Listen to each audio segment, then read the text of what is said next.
Paano kung ang liwanag ng buwan, na para sa marami ay simbolo ng pag-asa, ay siya namang nagdadala ng iyong kahinaan?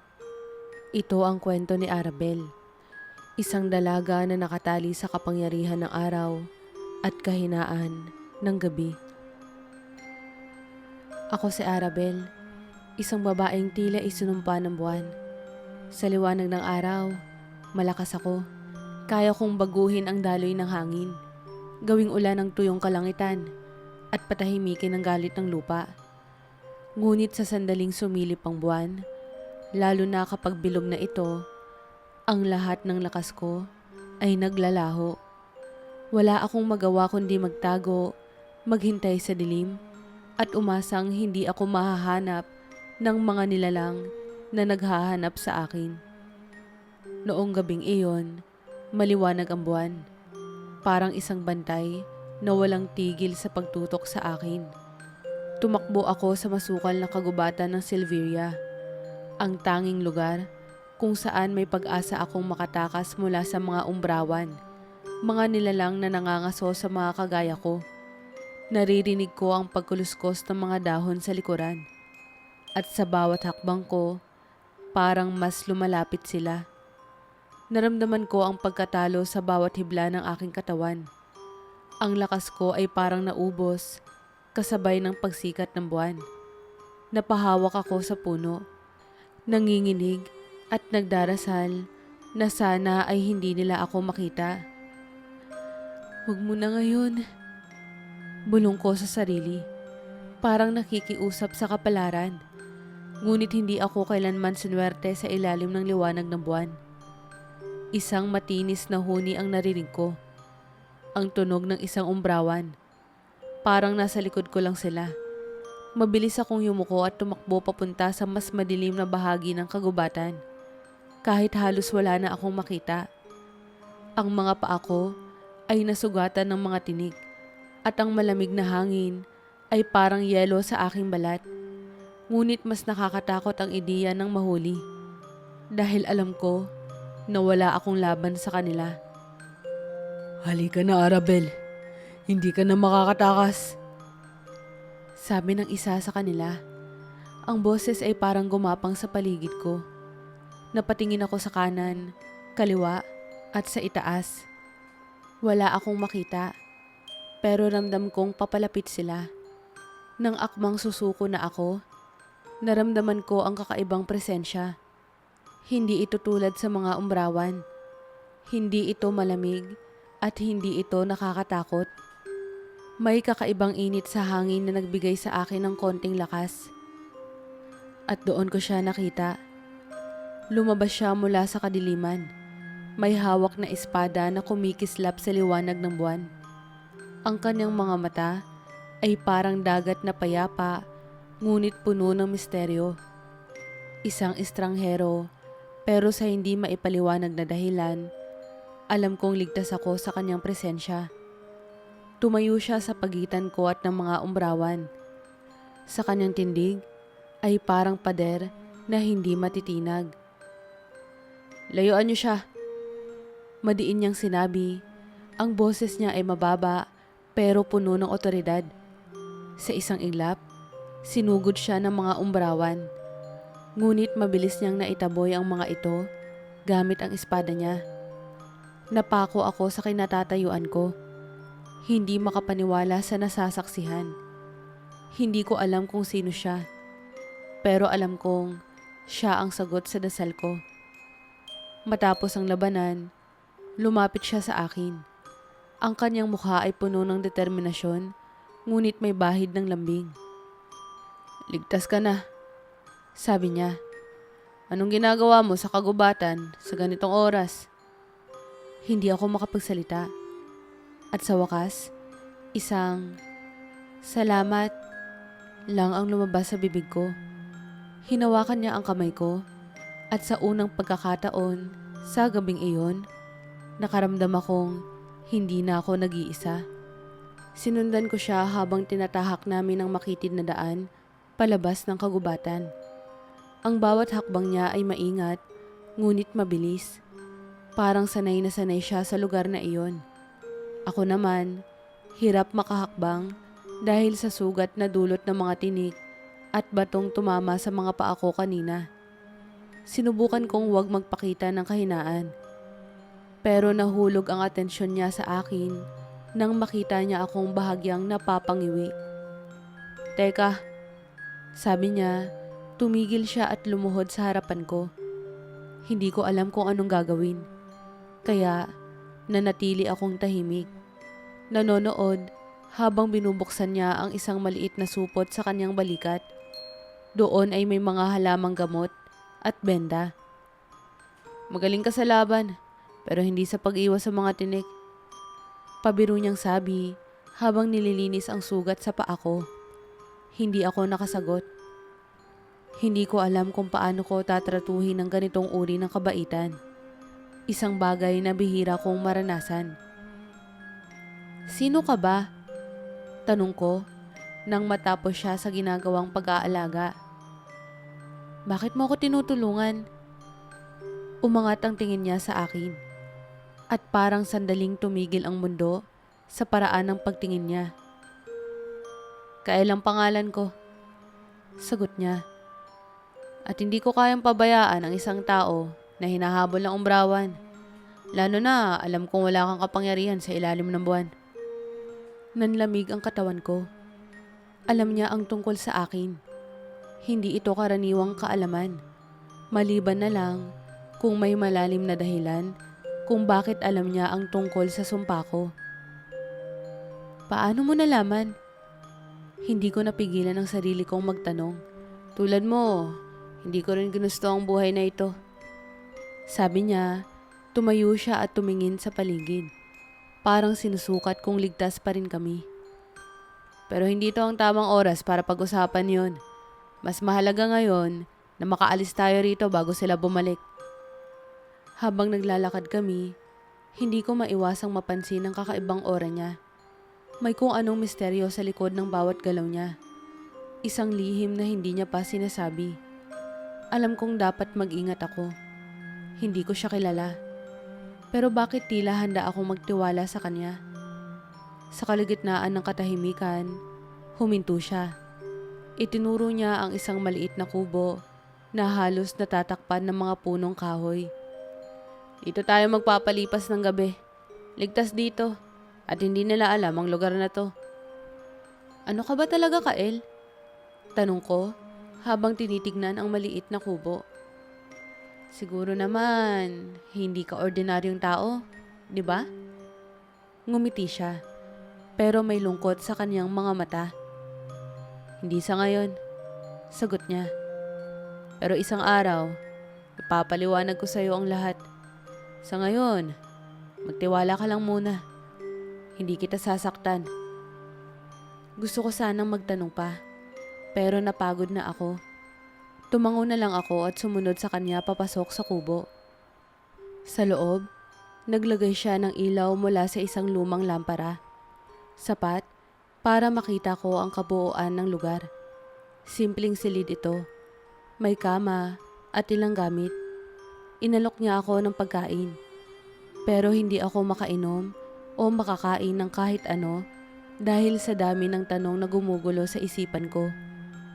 Habang nakaupo ako sa isang sulok, nakita ko siyang nagbabantay malapit sa pinto. Nakatitig siya sa labas, parang may inaabangan. Para siyang nakikiramdam sa bawat tunog ng kagubatan. Matulog ka na, sabi niya nang mapansin niyang nakatingin ako sa kanya. Bukas, kailangan nating gumalaw ng maaga. Malayo pa ang lalakbayin natin. Hindi ko alam kung bakit. Pero sumunod ako. Pagkahiga ko, naisip ko ang lahat ng nangyari. Ang paghabol ng umbrawan, ang sumpa ng buwan, at ang lalaking ito na biglang dumating sa buhay ko. Sino ba talaga siya? At bakit parang mas alam niya ang tungkol sa akin kesa sa pagkakakilala ko sa sarili ko? Bago ako tuluyang makatulog, narinig ko siyang mahina ngunit malinaw na nagsalita na parang para sa sarili niya. Patawad, Arabel.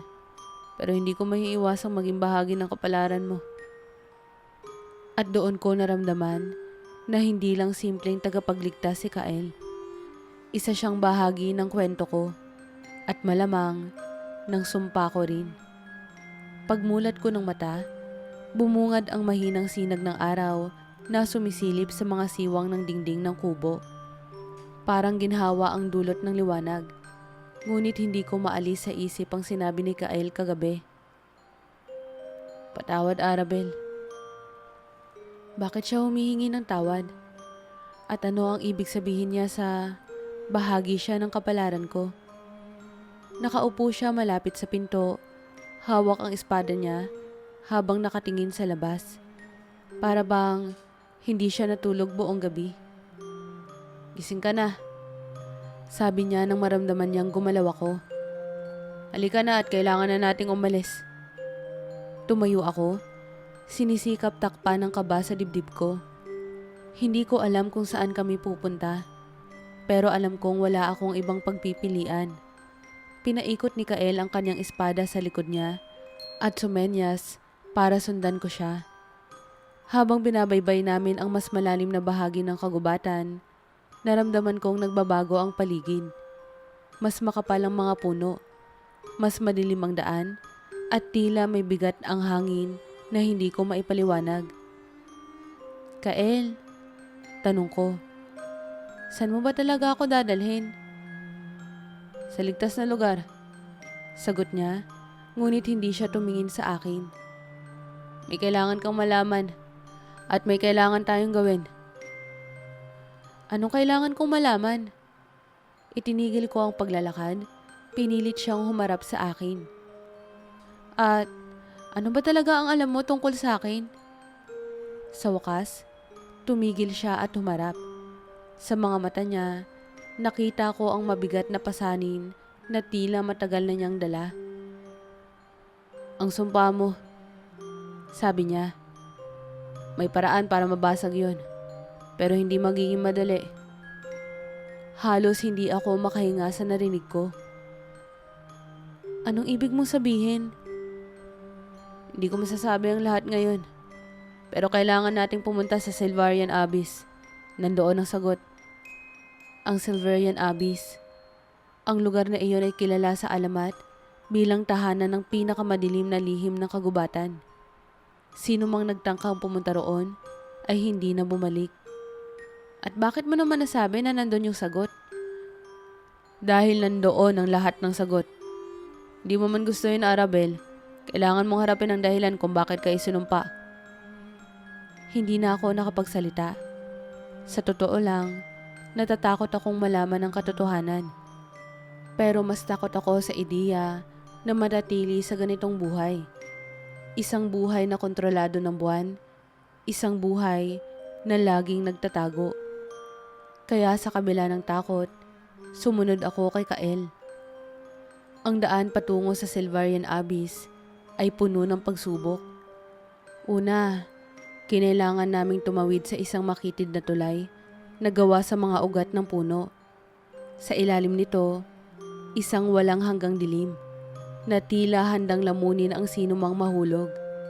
Nang halos nasa gitna na kami, naramdaman kong gumalaw ang mga ugat. Mabilis na umaksyon si Kael. Hawak ang kamay ko habang sinasabi, "Huwag kang bibitiw." Kahit nanginginig ang mga kamay ko, hindi ko siya binitawan. Sa bawat hakbang, nararamdaman ko ang tibok ng puso ko na parang sasabog. Nang marating namin ang kabila, napaluhod ako sa lupa. Hingal na hingal. Ligtas na tayo, sabi ni Kael. Hinahaplos ang balikat ko para kalmahin ako. Ngunit hindi pa doon natatapos ang pagsubok. Habang patuloy kaming naglalakad, nakarating kami sa isang lawa. Ang tubig nito ay malinaw, pero may kakaibang aura na nagpaparamdam sa akin ng lamig hanggang buto. Ano to? Tingnan mo ang tubig. Sa sandaling tumingin ako, nakita ko ang sariling refleksyon. Ngunit hindi ito ordinaryo. Nakita ko ang isang bersyon ng sarili ko na puno ng takot at galit. Parang lahat ng kinatatakutan ko ay nasa kanya. Ano to? Ito ang lawan ng katotohanan. Ipinapakita nito ang pinakamalalim mong takot at kahinaan. Kailangan mong harapin to kung nais mong makalapit pa sa Silverian Abyss. Pakiramdam ko, hindi ko kakayanin.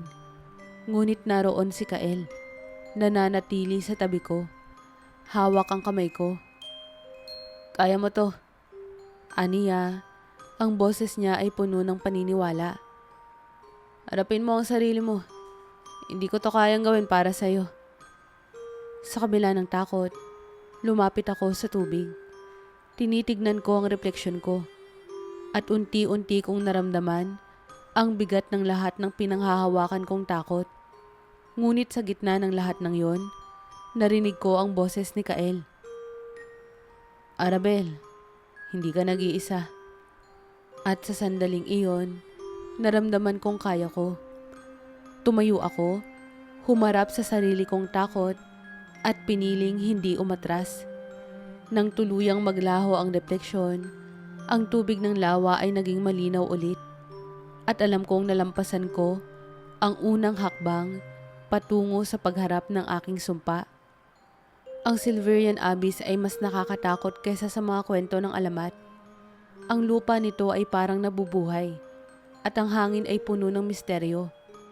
Habang papalapit kami ni Kael sa sentro ng kagubatan, naramdaman kong parang mas mabigat ang bawat hakbang. Parang may mga matang nanonood sa amin mula sa kadiliman. Malapit na tayo, sabi ni Kael. Ang boses niya ay tahimik, ngunit matatag. Pero ang mga mata niya, sa kabila ng tapang, ay may bahid ng alinlangan. Sa gitna ng Silverian Abyss, natagpuan namin ang isang altar na yari sa mga ugat ng puno at napapalibutan ng mga alitaptap na parang nagbabantay. Sa ibabaw ng altar ay may isang lumang scroll na nakaukit sa kakaibang wika. Nang tignan ko ito, parang may bumalik sa alaala ko. Mga imahe ng isang babae na hawak ang buwan. Isang kasunduan na pinagtibay sa dugo at isang sumpang isinulat sa langit. Arabel, sabi ni Kael, ang sumpa mo ay isinulat ng Diyosa ng buwan bilang kabayaran sa kasalanan ng iyong ninuno. Isang kasunduan na ginawa upang bigyan ng kapangyarihan ang iyong pamilya. Ngunit ang kapalit nito ay ang iyong kahinaan sa buwan. Hindi ako makapaniwala. Ang sumpang ito ay hindi sa akin nagsimula. Isa akong tagapagmana ng pagkakamaling hindi ko ginawa. Paano mo nalaman ang lahat ng to? Tanong ko. Dahan-dahang nilapag ni Kael ang espada niya. Dahil ako ang tagapagbantay ng kasunduang ito. Ako ang inilaan ng Diyosa upang tiyaking mananatiling buo ang sumpa. Nanlamig ang buong katawan ko. Hindi ko alam kung paano ko tatanggapin ang revelasyong ito. Ibig sabihin, kaya mo ko tinulungan ay para tiyaking hindi ko mabasag ang sumpa? Hindi siya sumagot. Tumalikod siya, parang nahihirapang magpaliwanag. Arabel, hindi ganun kasimple. Oo, bahagi ng tungkulin ko ang bantayan ka. Pero higit doon, natutunan kong hindi mo dapat dalhin ang bigat ng sumpang to ng mag-isa. Ang mga salitang iyon ay dapat makapagpatahan sa akin. Pero sa halip, mas lalo akong nalito. Pinagkakatiwalaan ko siya. Ngunit ngayon, parang nagdadalawang isip ako. Kung ganon, paano ko mababasag ang sumpa? Tanong ko.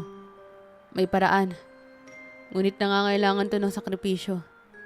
Ang pinakamahalaga sa'yo. Habang nakatayo kami sa altar, naramdaman kong tila umiikot ang mundo sa paligid ko. Ang sinasabi ni Kael ay malinaw. Kailangan kong magbigay ng isang sakripisyo upang mabasag ang sumpa. Ngunit ano ang hinihingi ng Diyosa? Dugo, sabi ni Kael. Parang nababasa ang iniisip ko. Ang dugo ng isang taong handang ibigay ang lahat para sa'yo. Hindi ko agad naintindihan ang ibig niyang sabihin. Anong ibig mong sabihin? Sino pala ang kailangang magsakripisyo? Tumingin ng diretso sa akin si Kael. Ako. Parang tumigil ang puso ko sa narinig. Kael, hindi pwede. Hindi ko hinihingi sa iyo ang buhay mo para lang makalaya ako sa sumpang to. Ngunit tumingin siya sa akin. At sa mga mata niya, nakita ko ang isang damdaming hindi ko inaasahan. Pagmamahal. Arabel, di mo naiintindihan. Di ako ganap na tao. Ako ay bahagi ng Diyosa ng buwan. Nilikha lamang para bantayan ka. Kung ito ang tanging paraan para palayain ka, handa akong gawin to. Hindi ko matanggap. Kael, hindi ka lang tagapagpantay para sa akin. Ikaw ang naging lakas ko sa panahong wala akong kapangyarihan. Hindi ko kayang isakripisyo ka. Tumalikod ako, umiiyak. Hindi ko alam kung paano haharapin ang bigat ng desisyon na ito. Ngunit sa likod ko, naramdaman kong hinawakan ni Kael ang balikat ko. May isa pang paraan. Sabi niya, napalingon ako. Ano? Kung hihilingin mo sa Diyosa na palayain ang sumpa mo, ngunit hindi ka magkakaroon ng kapangyarihan kailanman, maibabalik niya ako sa mundo ng tao bilang kapalit. Ang tanong, kaya mo bang isuko ang bahagi ng sarili mo para sa akin? Natahimik ako. Ang buong buhay ko, kinapitan ko ang kapangyarihang ito bilang bahagi ng pagkatao ko. Ngunit sa mga panahong kasama ko si Kael, natutunan kong higit pa sa kapangyarihan ang nagbibigay ng halaga sa akin. Sa wakas, tumango ako. Handa akong isuko ang lahat, Kael. Basta, ligtas ka. Naramdaman kong ngumiti siya. Hinawakan niya ang kamay ko at magkasama naming hinarap ang altar. Sa harap ng Diyosa ng buwan, hiniling namin ang kalayaan mula sa sumpa. Isang kalayaang nagmula hindi sa takot, kundi sa pagmamahal at pagsasakripisyo. Ang altar ay lumiwanag sa sandaling hiniling namin ang kalayaan mula sa sumpa. Sa gitna ng liwanag, isang figura ang lumitaw. Ang Diyosa ng buwan. Ang kanyang anyo ay parehong nakakatakot at maganda. Ang bawat galaw niya ay parang musika sa hangin. Tumingin siya sa akin. Ang mga mata ay puno ng karunungan at misteryo. Arabel, sabi niya. Ang boses niya ay malamig, ngunit makapangyarihan. Alam mo ba ang hinihingi mo? Handa ka bang isuko ang kapangyarihang naging bahagi ng pagkatao mo para sa kalayaan at pagmamahal?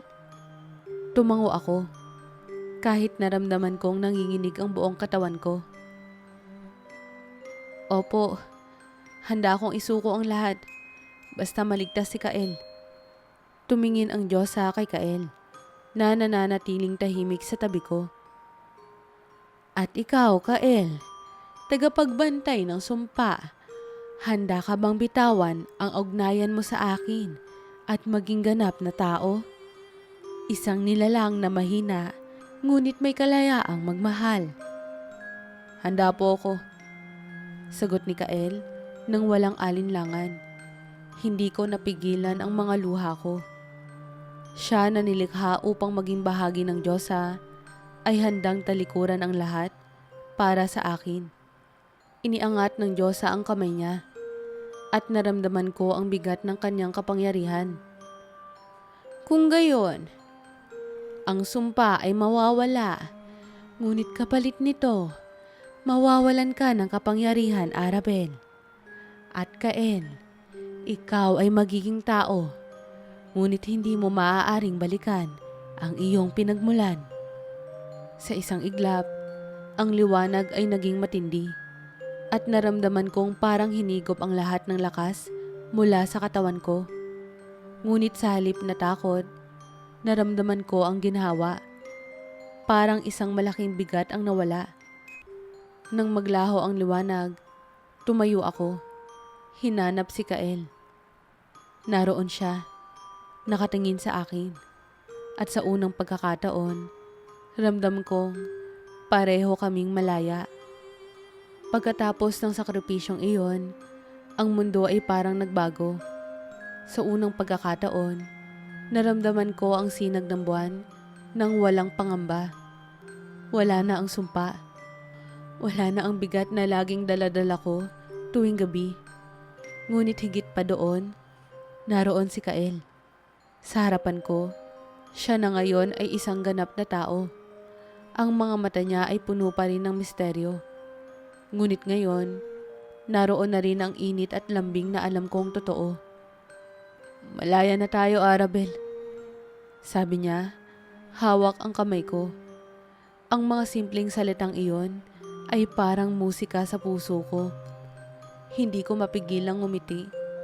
Kahit ang mga luha ko ay patuloy na dumadaloy. Mula noon, nagsimula kaming bumuo ng panibagong buhay.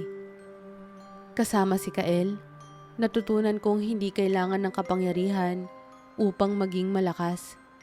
Sa kanya, natutunan ko ang pagmamahal at tiwala ay sapat upang harapin ang kahit na anong pagsubok. Nanatili kaming malapit sa kagubatan, ngunit hindi na upang magtago. Ginamit namin ang aming kaalaman upang tumulong sa mga taong nangangailangan, lalo na sa mga biktima ng mga umbrawan. Si Kael, na ngayon ay ganap ng tao, ay naging gabay sa panibagong kabanata ng buhay ko. At sa bawat gabi, habang nakatingala kami sa buwan, naalala ko ang lahat ng pinagdaanan namin. Ang sumpa, ang mga pagsubok, at ang sakripisyo. Lahat ng ito ay nagtulak sa amin patungo sa kalayaan at pagmamahal. At sa wakas, natagpuan ko ang liwanag, hindi lamang sa araw, kundi pati na rin sa ilalim ng buwan. At kasama si Kael, alam kong kaya naming harapin ang kahit na anong hamon na darating.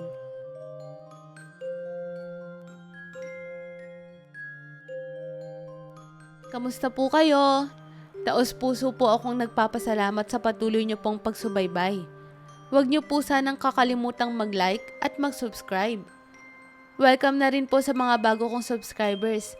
Mahal na mahal ko po kayong lahat. Have a nice day po!